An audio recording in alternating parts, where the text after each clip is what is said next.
እንዴት ከህይወታችሁ ማስወገድ እንዳለባችሁ አሁን እነግራችኋለሁ ማለት ነው። እንደዚህ አይነት ስሜቶች እናንተ ላይ ብቻ ሳይሆን ሁሉም ሰው ላይ የሚሰማው ስሜት ነው። ጠዋት ገና እንደተነሳችሁ ሌላ የቲክቶክ ወይም ደግሞ ሌሎች ሶሻል ሚዲያዎችን ከመክፈታችሁ በፊት ተንበርክካችሁ መጸለይ፣ ከዛ በኋላ ሌሎች ሶሻል ሚዲያዎችን ባትከፍቱ፣ ነገር ግን ወደ ዩቲዩብ ገብታችሁ የምትፈልጉትን ቪዲዮ ወይ መዝሙር ሊሆን ይችላል፣ የሆነ ተስፋ የሚሰጥ ነገር ሊሆን ይችላል፣ ከፍታችሁ መስማት ትችላላችሁ። እኔ ደግሞ በህይወቴ ላይ ሞክሬ ያደረኩትን ነገር ደግሞ እነግራችኋለሁ ስቴፕ ባይ ስቴፕ።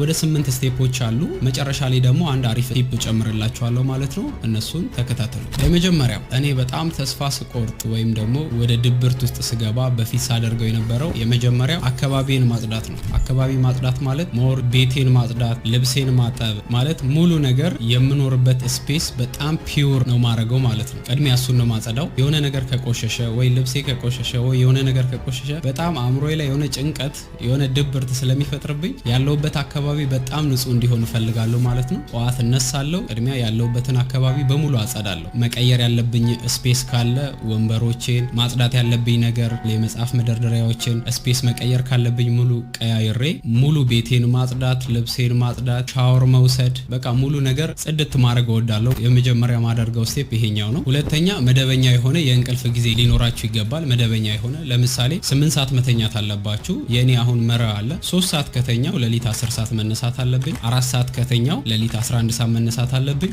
5 ሰዓት ከተኛው ጠዋት 12 ሰዓት መነሳት አለብኝ ማለት ነው። ስለዚህ መደበኛ የእንቅልፍ ጊዜ መኖር አለባችሁ ማለት ነው። ወይም ደግሞ በፊት ከምተኙበት ሰዓት የ30 ደቂቃ ያህል ልዩነት ባይኖረው ጥሩ ማለት ኦቨር እንቅልፍ ባይኖር ወይም ደግሞ ኦቨር የሆነ የእንቅልፍ እጦት ባይኖር ጥሩ ነው። ስለዚህ የምተኙበት ሰዓት ተመሳሳይ መሆን አለበት። ሌላኛው ሶስተኛው ጠዋት በመደበኛነት የምታደርጉት ነገር መኖር መቻል አለበት። ለምሳሌ ጠዋት እንደተነሳችሁ ጸሎት መጸለይ ሊሆን ይችላል፣ መጽሐፍ ማንበብ ሊሆን ይችላል፣ ስፖርት መስራት ሊሆን ይችላል። መደበኛ የሆነ ምክንያቱም ገና ጠዋት እንደተነሳችሁ በዘፈቀደ